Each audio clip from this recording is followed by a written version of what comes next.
नमः सर्वेभ्यः। अद्य द्वाविंशतितमी कक्षार्थं सर्वेभ्यः स्वागतं।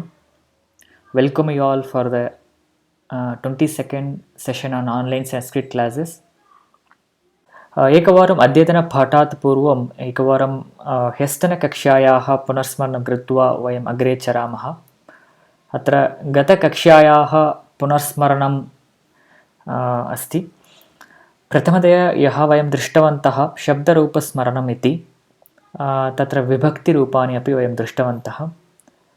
इत्यस्मिन् अभ्यासे प्रत्येकैकः शब्दः अपि एकस्यां पङ्क्तौ स्थापयित्वा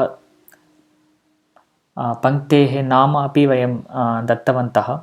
So in yesterday we have seen multiple different words and the categories of those words, and we categorize those words into 4 buckets, and each bucket we named with some name, and the names are like Pulinga Akarantah Shabdah, Strilinga Akarantah Shabdah, Strilinga Ikarantah Shabdah, Napumsakalinga Napumsakalinga Akarantah Shabdah.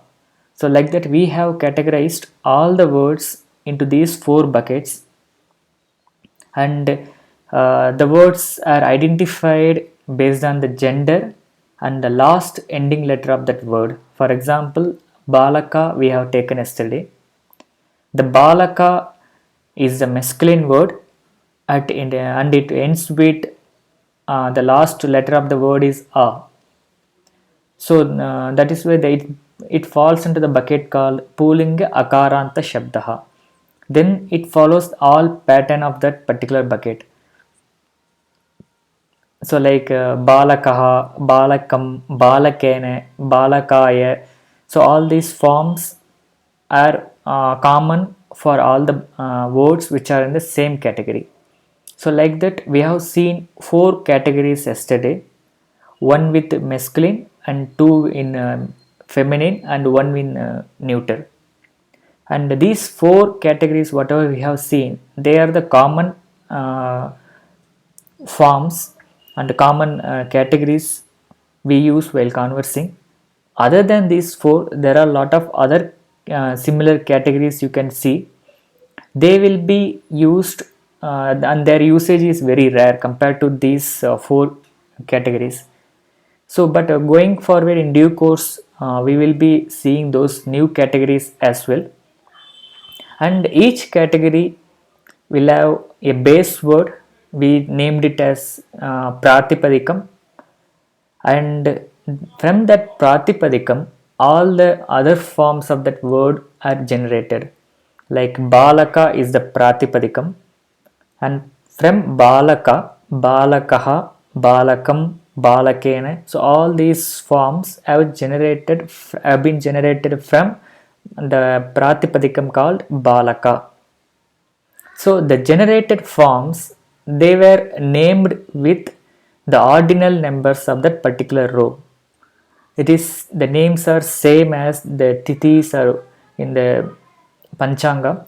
It is the same names are given for these also in the same order, like Prathama, Dvitiya, Tritiya, Chaturthi, Panchami, Shashti, Saptami. So like this the names are given from Prathama to Saptami. And we have our next thing we have seen is the usage of Namaha. So in the previous thing we have named all the parts of the all the forms of the particular words, and the next slide we have seen a usage, why those names are or how those names are used. Like for example, if you take the word Namaha, with Namaha only the Chaturthi forms can be used.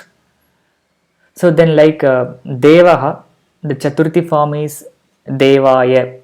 So Devaya Namaha and Sitayai Namaha, like Pushpaya Namaha, Mitraya Namaha, Indraya Namaha.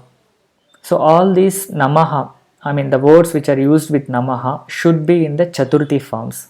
That is what we have seen. अत्र अद्य अग्रिमविषयः कश्चन विषयः अस्ति व्याकरणविषयः इति. सामान्यतया एतत् प्रश्नं सर्वे पृष्टवन्तः पूर्वम्. अहं गच्छामि and aham agacchami. Atra anuswaraha, a dot at the bindu is called as anuswaraha, and there is a makaraha. So there was a question or there was a doubt always rises. Why there is an anuswara in the first statement and why there is a makara in the second statement? Can this be interchangeably used? And on what are the rules to decide whether to use anuswara or the makara? So this was a common question which were keep asking, which were being asked previously. There is a video which is made on this topic in the last week. I think many people might have seen this, and if you're not, maybe you can watch it again to get the clarity on the anuswara, the usage of anuswara, where to use anuswara and where to use makara. And similarly, if you take Ramena and Balakena, then na and na. So there is a difference between the Rama and Balaka. When you use with Rama, it should be na, and when you use with Balaka, it is na. So why there is a difference? So when to use na and when to use na. So for this also I have made a video. You can search for this video in the YouTube and you can watch this offline. And all these videos are available in the YouTube channel Sanskrit.today. You can watch those videos, and if you have any questions, you can contact me for the clarifications. अत्र एतादृश Mudranam Kritva, the videos will be available like this, the recorded videos in the Sanskrit.today YouTube channel. And if you want to watch more such videos, you can actually subscribe to the channel, so you'll get personalized notifications to your mailbox when there is new video gets uploaded to the YouTube. Okay, Agrima Vishyaha asti adyatana chit chana iti. So सामान्यतया एतस्य प्रयोगं वयं सामान्यतया वयं कुर्मः, परन्तु कथं तस्य वाक्यनिर्माणम् अथवा पदनिर्माणं भवति इति प्रायः वयं न जानीमः. अद्य वयं जानीमः. अत्र सामान्यतया किम् अस्ति, चित् चन एतयोः अर्थः आङ्ग्लभाषया सम् इति वक्तुं शक्नुमः. SOME सम्. उदाहरणं, like we will be using this in many contexts, like some boy, some lady, some man, some book. So wherever we wanted to specify in the meaning of some, we can use you can use chit or chana. So how to use chit or chana? See, these two words always it will come together with a question. So prashna padam bhavati, सर्वदा चित् चन सर्वदा प्रश्नपदेन सह एव भवति. उदाहरणं कः इति अस्ति, कः इति प्रश्नपदमस्ति. तेन पदेन चित् अथवा चन इति योजयामः चेत् कश्चित् कश्चन एवं भवति. सो एतस्य अर्थः someone आङ्ग्लभाषया. सो कः चित् कश्चित्, कः चन कश्चन. अत्र एतस्य अर्थः आङ्ग्लभाषया someone, and that someone is in masculine gender, and the अर्थभेदः चन चित् एतयोः अर्थभेदः कोऽपि नास्ति. तयोः अर्थः समानः एव. So there is no difference in the meaning which is expressed by chit and chana. They are equal in the meaning, but there is a little difference you can observe while using chit and chana. In the details, we are not going into details of chit and chana, but At this stage we can use chit and chana equally. So kaschit means someone, and kaschana is also someone. So idanim udaharanam vayam pashyamah. Kaschit balakah marge gacchati. Balakah marge gacchati. A boy goes on the road. Kaschit balakah marge gacchati. अत्र बालकः गच्छति इति वयं जानीमः, सः मार्गे गच्छति इति वयं जानीमः, सः बालकः इत्यपि वयं जानीमः, परन्तु सः बालकः कः इति वयं न जानीमः। तस्य नाम किं वा, नाम किम् अथवा तस्य विषयं किमपि वयं न जानीमः, परन्तु सः बालकः मार्गे गच्छति इति वयं जानीमः। अत्र इत्यस्मिन् अर्थे कश्चित् इति प्रयोगः भवति। कश्चित् बालकः मार्गे गच्छति. Some boy goes on the road. So we don't know what is his name or what is his details, we don't know, but some boy goes on the road. So that's what the meaning is expressed by this statement. And tathaiva agrima vakyam asti ka chit. Ka iti strilinga prashnapadam asti. का महिला, का बालिका एवं। अत्र का इत्यनेन पदेन चित् इति योजयामः चेत्, चित् अथवा चन योजयामः चेत् तत्र काचित् इति भवति, तथैव काचन इति भवति। का इत्यनेन चित् योजनं काचित्, का इत्यनेन चन योजनं काचन एवं भवति। उदाहरणं काचित् महिला, सम लेडी, काचित् नर्तकी, सम डान्सर, काचित् नदी, सम रिवर। अत्र उदाहरणं वयं पश्यामः। काचन गायिका गायति, गायिका गायति, द सिंगर सिंग्स, काचित् गायिका गायति, सम सिंगर सिंग्स। अनन्तरम् एवमेव किम् इति अन्य प्रश्नपदमस्ति। अत्र कः इति पुल्लिङ्गप्रश्नपदं, का इति स्त्रीलिङ्गप्रश्नपदं, किम् इति नपुंसकलिङ्गप्रश्नपदम्। अत्र किम् इत्यनेन चित् चन योजनं भवति चेत् किञ्चित् किञ्चन एवं रूपं भवति। उदाहरणं किम् इत्यनेन चित् योजनं किञ्चित्, किम् इत्यनेन चन योजनं किञ्चन। उदाहरणं किञ्चित् जलं ददातु इत्युक्ते स्वल्पं जलं ददातु इति अर्थः भवति। So give me little water, some water. किञ्चित् पुस्तकं ददातु, गिव् मी सम बुक। अत्र कः अर्थः भवति? उदाहरणं किञ्चित् पुस्तकं ददातु इत्युक्ते बहूनि पुस्तकानि सन्ति, तेषु किमपि एकं पुस्तकं ददातु इत्येव तस्य अर्थः। किम्? अत्र किञ्चित् जलं ददातु, बहु जलम् अस्ति, तस्मात् किञ्चित् जलं, स्वल्पं जलं ददातु इति अर्थः भवति। तथैव कदा इति प्रश्नपदमस्ति। कदा इत्यनेन चित् योजनं कदाचित् इति भवति, कदा इत्यनेन चन योजनं कदाचन इति भवति। स अतः चित् चन सामान्यतया यत् किमपि प्रश्नपदं भवतु तेन सह योजयितुं शक्नुतः चित् चन इति। इदानीं कदाचित्, सम टाइम, कदाचन, that also means sometime. अत्र कदाचन वृष्टिः भवति, sometimes there will be a rain. तथैव अग्रिम उदाहरणं कुत्र, कुत्र इत्यपि प्रश्नपदमस्ति। कुत्रचित्, कुत्रचन एवं रूपाणि भवन्ति। अत्र उदाहरणं कुत्रचित् मम पुस्तकम् अस्ति, my book is at somewhere.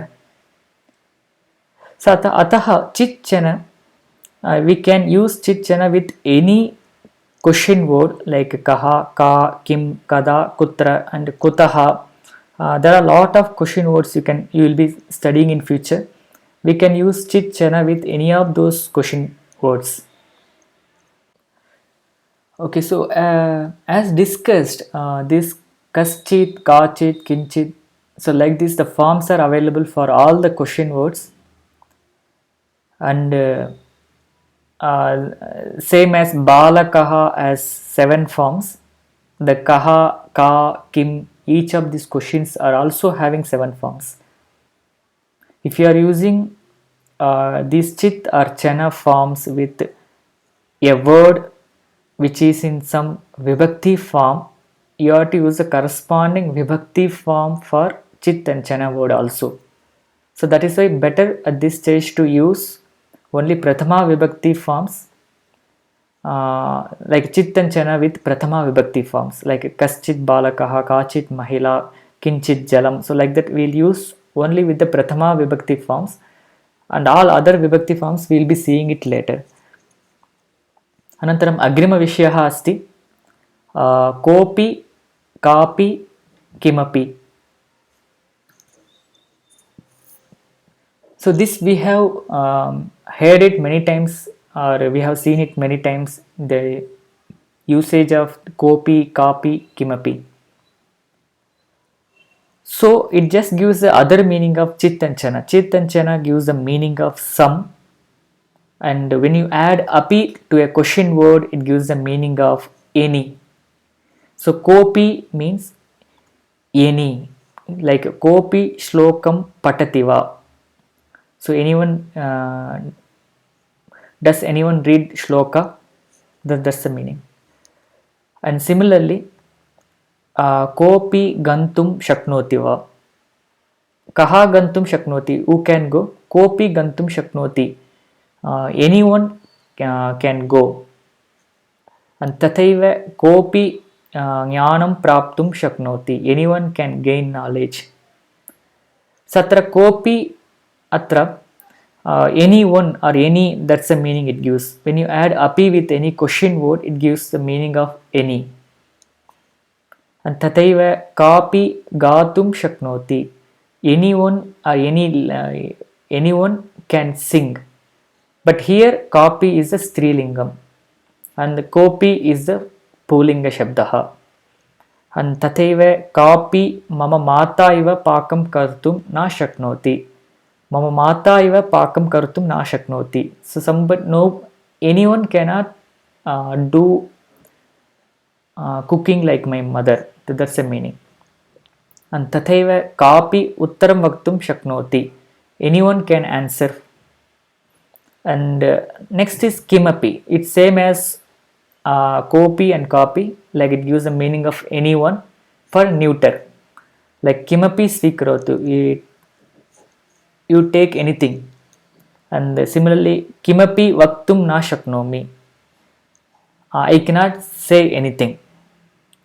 And kimapi vadatu, you tell anything. So in kimapi it gives the meaning of anything, and kopi or kapi it gives the meaning of anyone. And these 3 words are used according to the gender: kopi, kapi, kimapi.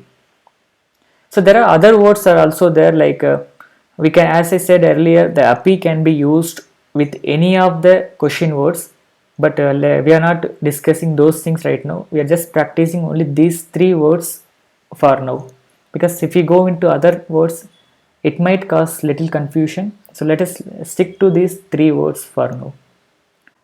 अद्य अग्रिमविषयः कोऽपि नास्ति अद्य. सो अत्र अद्यतनकक्ष्यायाः संक्षेपः.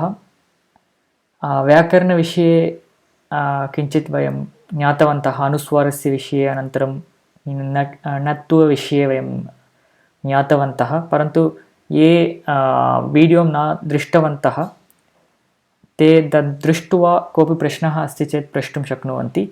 अनन्तरं चित् चन एतयोः प्रयोगः कुत्र करणीयः इत्यपि वयं दृष्टवन्तः. अत्र कश्चित्, कश्चन, अनन्तरं काचित्, काचन, किञ्चित्, किञ्चन, एवं 3 लिङ्गेषु तस्य प्रयोगः भवति. केवलं 3 लिङ्गेषु एव नास्ति, चित् चन इत्येतयोः प्रयोगः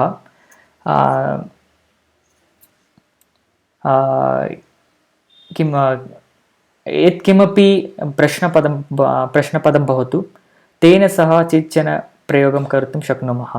यथा कदाचित्, कदाचन अनन्तरं कुत्रचित् कुत्रचन एवं तस्य प्रयोगः यत्किमपि प्रश्नपदं भवतु तेन सह अपि कर्तुं शक्नुमः।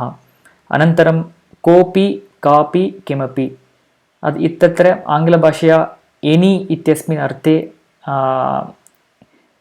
एतेषां शब्दानां प्रयोगः भवति। कोऽपि बालकः अस्ति वा, कापि महिला गायति वा, किमपि पुस्तकं भवत्याः समीपे अस्ति वा, सो एवं तेषां प्रयोगः भवति।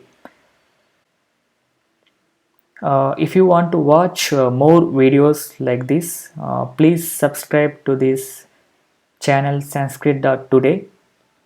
And if you like this video, please share with your friends and interested people in group. And if you have any questions on these video topics, please post your questions or feedback on the comment section, and click on the like button if you like this video. Thanks for watching online. धन्यवादः।